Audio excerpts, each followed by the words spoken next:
ലൈംഗിക പീഡന കേസിൽ അറസ്റ്റ് ചെയ്യപ്പെടുക, ജയിലിലാക്കപ്പെടുക, എല്ലാ തരത്തിലുള്ള പ്രതിസന്ധികളും അഭിമുഖീകരിക്കുക. ഏറ്റവും ഒടുവിൽ ഇതെല്ലാം വ്യാജമായ പരാതിയായിരുന്നു എന്ന് പറഞ്ഞുകൊണ്ട് പരാതിക്കാരി തന്നെ രംഗത്ത് വരിക, അങ്ങനെ കുറ്റവിമുക്തനാക്കപ്പെടുക കോടതിയിൽ നിന്ന്.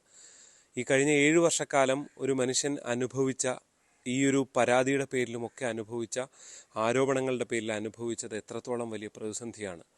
അതറിയാൻ, അത് പറയാൻ എന്നോടൊപ്പം ചേരുന്നുണ്ട് ആയാങ്കുടി സ്വദേശിയായ ജോമോൻ. അദ്ദേഹം കഴിഞ്ഞ 7 വർഷമായി ഇങ്ങനെ ഒരു പ്രശ്നത്തെ അഭിമുഖീകരിക്കുകയായിരുന്നു. ഒരു പെൺകുട്ടി പരാതി കൊടുക്കുന്നു, ഒടുവിൽ ആ പെൺകുട്ടി തന്നെ താൻ പറഞ്ഞത് വ്യാജമാണ് എന്ന് പറയുന്നു. എന്താണ് സംഭവിച്ചത്? ഞാൻ 2015 കുറുപ്പന്തറയിൽ സെൻറ്റ് സേവിയേഴ്സ് പാരാമെഡിക്കൽ എന്ന സ്ഥാപനം നടത്തുകയായിരുന്നു. ആ സ്ഥാപനത്തിൽ കേരളത്തിൻ്റെ നാനാഭാഗത്തുനിന്ന് നിരവധി കുട്ടികൾ അഡ്മിഷൻ എടുത്ത് പഠിച്ചിരുന്നു. ആ കുട്ടികൾക്ക് പഠനത്തിന് ശേഷം പ്രാക്ടീസും ജോലിയും നമ്മൾ കൊടുത്തിരുന്നു. അങ്ങനെ പഠിച്ച ബാച്ചിലെ ഒരു കുട്ടി മഹാരാഷ്ട്രയിൽ പ്രാക്ടീസ് ചെയ്യുകയും അവിടുന്ന് തിരിച്ചു വരുമ്പോൾ 2017 വേറൊരു വ്യക്തിയുടെ പ്രേരണ പ്രകാരം എൻ്റെ പേരിൽ കേസ് ആരോപിക്കുകയുമായിരുന്നു. ഒരു ദിവസം ആ വ്യക്തി എന്നെ ഫോണിൽ വിളിച്ചിട്ട് പറയുന്നുണ്ട്, എനിക്ക് പൈസ തരണം, നീ കൊണ്ടുപോകുന്ന എല്ലാ പെൺകുട്ടിയല്ല വേറൊരാൾ എന്നെ ഫോണിൽ വിളിക്കുന്നുണ്ട്. ഫോണിൽ വിളിച്ചിട്ട് പറയുന്നുണ്ട്, നീ കൊണ്ടുപോകുന്ന എല്ലാ കുട്ടികളെയും പീഡിപ്പിക്കുന്നു, ഉപദ്രവിക്കുന്നു, അങ്ങനെ പറഞ്ഞുകൊണ്ട് എന്നോട് പൈസ ആവശ്യപ്പെടുന്നുണ്ട്. ഞാൻ പറഞ്ഞു, ചെയ്യാത്ത കുറ്റത്തിന് ഞാൻ 1 രൂപ പോലും തരികയില്ല എന്ന് പറഞ്ഞ് ഞാൻ ഫോൺ കട്ട് ചെയ്യുന്നു. അങ്ങനെ നിരന്തരം 2-3 തവണ ഫോണായപ്പോൾ ഓട്ടോമാറ്റിക്കായിട്ട് ഞാൻ ആ ഫോണുകൾ റെക്കോർഡ് ചെയ്യാൻ തുടങ്ങി. ആ ഫോണിൽ റെക്കോർഡ് ചെയ്തത് ഇന്നും ഞാൻ CD-യിൽ സൂക്ഷിക്കുന്നുണ്ട്. അങ്ങനെയുള്ള ഫോൺ റെക്കോർഡുകൾ സൂക്ഷിക്കുന്നുണ്ട്. പിന്നീട് അതിനുശേഷമാണ് പെൺകുട്ടി പരാതി പറയുന്നത്. അതിനുശേഷമാണ് പെൺകുട്ടി പരാതി പറയുന്നത്. അതിനുശേഷം കുറച്ച് ദിവസങ്ങൾക്ക് ശേഷം ഒരു ദിവസം ഞാൻ വീട്ടിൽ കുടുംബ പ്രാർത്ഥനയെല്ലാം കഴിഞ്ഞ് ഞങ്ങൾ ഭക്ഷണം കഴിച്ചുകൊണ്ടിരിക്കുന്ന സമയത്ത് ഒരു പോലീസുകാരൻ വീട്ടിൽ വരികയും സാധാരണ ഡ്രസ്സിൽ വരികയും ഒപ്പം CIയും ഉണ്ടായിരുന്നു. എന്നോട് പറയുന്ന, ഒരു കുട്ടിയെ ജോലിക്ക് വിടണം എന്ന് പറഞ്ഞ് എൻ്റെ കൈക്ക് കയറി പിടിക്കുകയും CIയും കൂടി എന്നെ വീടിൻ്റെ ഇവിടെ നിന്നും 1.5 കിലോമീറ്ററും വഴി നടത്തിക്കൊണ്ട് പോയി. എൻ്റെ വീട് ഒരു കോളനിയുടെ അറ്റത്താണ്. അതിൻ്റെ മധ്യത്തിലൂടെ എന്നെ ഇങ്ങനെ നടത്തിക്കൊണ്ട് അപ്പോൾ നിരവധി ആളുകൾ അത് കാണാനിടയാകുകയും പെട്ടെന്ന് കാര്യം എന്താണെന്ന് എല്ലാവരും ഇങ്ങനെ ആലോചിക്കുകയും ചെയ്തു. അങ്ങനെയുള്ള ചിന്താഗതി നടത്തി ഒരു 1.5 കിലോമീറ്ററിന് ശേഷമാണ് അവരെന്നെ ജീപ്പിൽ കയറ്റി പോലീസ് സ്റ്റേഷനിൽ കൊണ്ടുപോയി.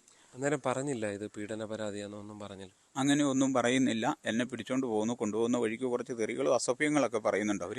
എന്നിട്ട് എന്നെ പിടിച്ചുകൊണ്ട് കൊണ്ടുപോയിട്ട് അവിടെ കൊണ്ട് നിർത്തിയിട്ട് പറയുന്നുണ്ട്, അവിടെ നിർത്തിയിട്ട് എനിക്കിട്ടും തല്ലുകയും ചെയ്തു. അതിനുശേഷം അവർ പറയുന്നത് ഇതാണ്, അവിടെ വെച്ചിട്ട് പോയി. കുറച്ച് കഴിഞ്ഞപ്പോൾ പെൺകുട്ടിയുടെ മൊഴി എടുത്തുകൊണ്ടെന്ന് രാത്രി ഒരു 11 മണിയോടുകൂടി എന്നെ തിരിച്ചു വിടുന്നുണ്ട്. ഞാൻ വീട്ടിൽ വന്നു. വീണ്ടും 4-5 ദിവസത്തിന് ശേഷം വീണ്ടും എനിക്കൊരു ഫോൺ വരുന്നു. എന്നെ വിളിക്കുന്നു, ഇവിടം വരെ ഒന്ന് വരാമോ, ഒരു സ്റ്റേറ്റ്മെൻറ്റ് എടുക്കാനാണെന്ന് പറയുന്നു. അങ്ങനെ ഞാൻ ചെന്ന് അത് ഒരു വെള്ളിയാഴ്ച ദിവസം. അന്ന് അറസ്റ്റ് ചെയ്യുകയാണോ ചെയ്തത്, അതോ അന്ന് വിട്ടോ? അന്ന് അറസ്റ്റ് ചെയ്തൊന്നുമില്ല. അന്ന് വൈകിട്ട് തന്നെ എന്നെ തിരിച്ചു വിട്ടിരുന്നു. എന്നോട് പറഞ്ഞു പൊക്കോളാൻ പറഞ്ഞ് എന്നെ വിട്ടിരുന്നു. അത് കഴിഞ്ഞ് എന്നോട് പറഞ്ഞ്, ഞങ്ങൾ വിളിക്കുവാണെങ്കിൽ ഇടയ്ക്കൊന്ന് വന്നേക്കണം എന്ന് പറഞ്ഞു. ഞാൻ പറഞ്ഞു ഓക്കെ വന്നേക്കാമെന്നും പറഞ്ഞു. അങ്ങനെ പോന്നു. അങ്ങനെ പോന്നതിന് ശേഷം എന്നോട് ഒരു വെള്ളിയാഴ്ച എന്നെ രാവിലെ വിളിച്ചിട്ട് പറയുന്നു, ഒരു സ്റ്റേറ്റ്മെൻറ്റ് എടുക്കണം, ഇവിടം വരെ ഒന്ന് വരാമോ എന്ന് ചോദിക്കുന്നു. അങ്ങനെ ഞാൻ സ്റ്റേറ്റ്മെൻറ്റ് എടുക്കാനായിട്ട് പോകുമ്പോൾ എന്നെ നേരെ സാധാരണ ഒരു ഇൻഡിക്ക കാറിൽ കയറ്റി എന്നെ CIയുടെ ഓഫീസിൽ കൊണ്ടിരുത്തുകയും വൈകുന്നേരം ആയപ്പോൾ താഴെ അത് CI ഓഫീസ് അടയ്ക്കുകയും പോലീസ് സ്റ്റേഷനിലേക്ക് എന്നെ മാറ്റുകയും ചെയ്തു. അങ്ങനെ അന്ന് വെള്ളിയാഴ്ച വൈകിട്ടും ഞാൻ അവിടെ കിടന്നു, ശനിയാഴ്ച വൈകിട്ടും അവിടെ കിടന്നു, ഞായറാഴ്ച വൈകിട്ടും കിടന്നു. തിങ്കളാഴ്ചയാണ് എന്നെ കോടതിയിൽ ഹാജരാക്കുന്നത്. ശരിക്കും അന്ന് വെള്ളിയാഴ്ച കിടന്നത് വീട്ടുകാരൊന്നും അന്വേഷിച്ചില്ല? വീട്ടുകാരെല്ലാവരും അന്വേഷിക്കുന്നുണ്ട്, ജനങ്ങളെല്ലാം ഓടി വരുന്നുണ്ട്, വട്ടത്തിൽ വരുന്നുണ്ട്. പിന്നെ ഈ ദിവസങ്ങളിൽ പത്രങ്ങളിലും വാർത്തകൾ വന്നിരുന്നു. പത്രങ്ങളിൽ ഞാൻ കുട്ടിയെ പീഡിപ്പിച്ചു എന്നും പറഞ്ഞ് നിരവധി പത്രങ്ങളിലും വാർത്ത, ഫേസ്ബുക്കിൽ വാർത്ത, അതുപോലെ വാട്സപ്പ് വഴി വാർത്തകൾ ഇങ്ങനെയെല്ലാം പ്രചരിച്ചിരുന്നു. ശരിക്കും അത് കഴിഞ്ഞപ്പോൾ ആ കുട്ടി പരാതി കൊടുക്കുന്നത് ശനിയാഴ്ച ഉച്ചയ്ക്കാണ് വനിതാ സെല്ലിൽ പരാതി കൊടുത്തതായിട്ട് അതിലെഴുതപ്പെട്ടിരിക്കുന്നത്. എന്നെ ഓൾറെഡി വെള്ളിയാഴ്ച തന്നെ അവർ പിടിച്ചു വച്ചിരുന്നു. അത് കഴിഞ്ഞ് ഞായറാഴ്ച ഉച്ച കഴിഞ്ഞ് അറസ്റ്റ് രേഖപ്പെടുത്തി തിങ്കളാഴ്ചയാണ് എന്നെ കോടതിയിൽ ഹാജരാക്കി എന്നെ ജയിലിലേക്ക് റിമാൻഡ് ചെയ്യുകയായിരുന്നു. ശരിക്കും ഈ കേസിൽ ഞാൻ തീർത്തും നിരപരാധിയായിരുന്നു. എനിക്ക് ഇതിനെക്കുറിച്ച് യാതൊന്നും അറിയത്തില്ല. എൻ്റെ ജീവിതത്തിൽ ആദ്യമായിട്ടാണ് ഞാൻ ജയിലും ഇതെല്ലാം കാണുന്നത് തന്നെ. എത്ര നാൾ ജയിലിൽ കിടക്കേണ്ടി വന്നു? ഞാൻ 1 മാസത്തോളം കോട്ടയം ജില്ലാ ജയിലിൽ കിടക്കേണ്ടി വന്നു. ഞാൻ ശരിക്കും അതിനകത്ത് കിടന്ന് അനുഭവിച്ചു, നന്നായിട്ട് അനുഭവിച്ചു. കാരണം ഈ കുട്ടിയെ ഞാൻ പഠിപ്പിച്ച കുട്ടിയാണ്. കുട്ടി ഇങ്ങനെ പറഞ്ഞത് എനിക്ക് ഒരുപാട് വിഷമമുണ്ടായി. പിന്നീട് ഒരു കാലത്ത് ഈ കേസിന് ശേഷം ഞാൻ ഈ കേസ് കണ്ടിന്യൂ ആയിട്ട് നടക്കുന്നു. അത് വൈക്കം കോടതിയിൽ നിന്ന് പിന്നെ കോട്ടയം ജില്ലാ കോടതിയിലേക്ക് കേസ് മാറ്റുന്നു. എനിക്ക് ജാമ്യം കിട്ടുന്നു. 1 മാസത്തിന് ശേഷം ജാമ്യം കിട്ടുന്നു. ഞാനിവിടെ എത്തുമ്പോൾ തന്നെ നാട്ടുകാരും ബന്ധുക്കളും എല്ലാവരും ഞങ്ങളെ വെറുത്തു. അതിലുപരി അവിടുന്ന് പോലീസുകാർ ഓരോ ദിവസവും ഇത് പലരുടെയും പ്രേരണയായിരുന്നു ഇതിൻ്റെ പിന്നിൽ. വീട് വന്ന് റെയ്ഡ് ചെയ്യുന്നു, സ്ഥാപനം റെയ്ഡ് ചെയ്യുന്നു, പിങ്ക് പോലീസ് വന്ന് ഓരോ കുട്ടികളെയും ഓരോരുത്തർ വിളിച്ചു ചോദിക്കുന്നു. കുട്ടികളെല്ലാം പറയുന്നു സാർ അങ്ങനെ ചെയ്യാലെന്ന് പറയുന്നു. എന്നിട്ടും അവർ പല കുട്ടികളുടെ വീടുകളിൽ പോകുന്നു. അങ്ങനെ ഇത് വലിയൊരു വിവാദമായിട്ട് ആക്കിയേക്കുമായിരുന്നു. അതോടുകൂടി ജനങ്ങളുടെ ഇടയിലെല്ലാം നമ്മളെക്കുറിച്ചുള്ള മതിപ്പുകളും കാര്യങ്ങളെല്ലാം നഷ്ടപ്പെട്ടു. ആർക്കും നമ്മളെ കാണുമ്പോൾ വളരെ ഒരു വല്ലാത്ത രീതിയിൽ നോക്കുന്നത്. ഞാൻ ജയിലിൽ കിടന്ന് അനുഭവിച്ച് ഞാനിവിടെ വരുമ്പോൾ അവിടെ നിന്ന് തീരുമാനമെടുത്ത് വരുന്ന ഇതാണ്, ഇവിടെ വന്ന് ആത്മഹത്യ ചെയ്യുക. അങ്ങനെ ചിന്തിച്ചുകൊണ്ട് ഞാനിവിടെ എത്തുകയാണ്. അങ്ങനെ എത്തിക്കഴിയുമ്പോഴാണ് അന്ന് എൻ്റെ ഭാര്യയും 2 കുട്ടികളെന്ന് പറയുമ്പോൾ മൂത്ത കുട്ടി അന്ന് 2ാം ക്ലാസ്സിൽ പഠിക്കുന്നു, പെൺകുട്ടി. രണ്ടാമത്തെ കുട്ടിക്ക് 7 മാസം പ്രായമുള്ളൂ. കുട്ടികളുടെ മുഖത്തേക്ക് നോക്കിക്കഴിഞ്ഞപ്പോൾ എനിക്ക് ഭയങ്കര വിഷമം ഓരോ ദിവസവും. അവസാനം ഞാൻ ആലോചിച്ചു, ഞാൻ ആത്മഹത്യ ചെയ്ത് കഴിഞ്ഞാൽ ഞാൻ മരിച്ചു പോയി കഴിയുമ്പോൾ പിന്നീട് ജനങ്ങളും എല്ലാവരും വീണ്ടും ഇത് തന്നെ പറയും, പുള്ളി തെറ്റ് ചെയ്തിട്ട് മരിച്ചുപോയി. പിന്നെ അയാളുടെ മക്കളായിട്ട് ബാക്കിയുള്ളവരെയും എൻ്റെ ഭാര്യേനെയും ചിത്രീകരിക്കുമല്ലോ. വീണ്ടും ഞാൻ അതിൽ നിന്ന് പിടിച്ചു നിന്നു.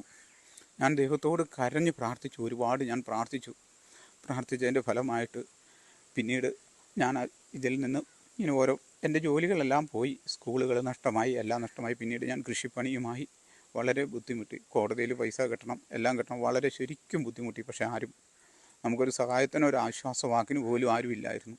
അങ്ങനെ കഷ്ടപ്പെട്ട ഞാൻ പിന്നീട് ഒരു കാലത്ത് ഒരാളുടെ പ്രേരണയാൽ അദ്ദേഹം എന്നോട് പറഞ്ഞു, നമുക്ക് ഹൈക്കോടതിയിൽ കേസ് കൊടുക്കാം.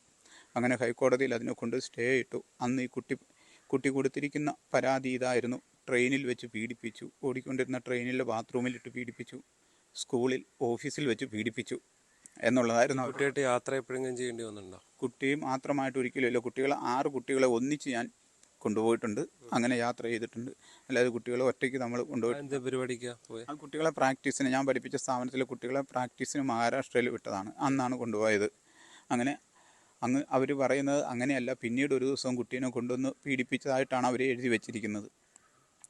അങ്ങനെ ആ കേസ് വരികയും പിന്നീട് പോലീസ് ഇങ്ങനെ ഇപ്പോൾ ഏറ്റവും ഒടുവിൽ അത് സംഭവം ഏറ്റവും ഒടുവിലായിട്ട് എന്ന് പറഞ്ഞാൽ കേസ് കോടതിയിൽ എല്ലാ മാസവും വിളിക്കുന്നു, ഞാൻ പോകുന്നു.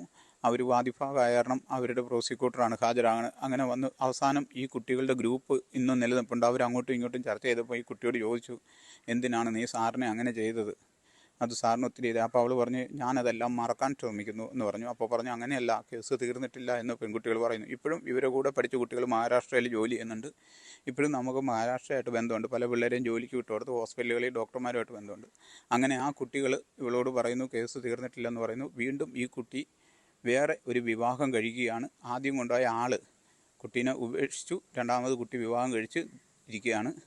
അപ്പം അങ്ങനെ ജീവിക്കുന്ന സാഹചര്യത്തിലാണ് കുട്ടി. അത് വീട്ടുകാരോടൊന്നും പറഞ്ഞിട്ടില്ല, അങ്ങനെയാണ് സംഭവം പോയിരിക്കുന്നത്. അങ്ങനെ നിൽക്കുകയാണ്. കുട്ടിയുടെ വീട്ടുകാർക്കറിയാം, പക്ഷേ എന്നാലും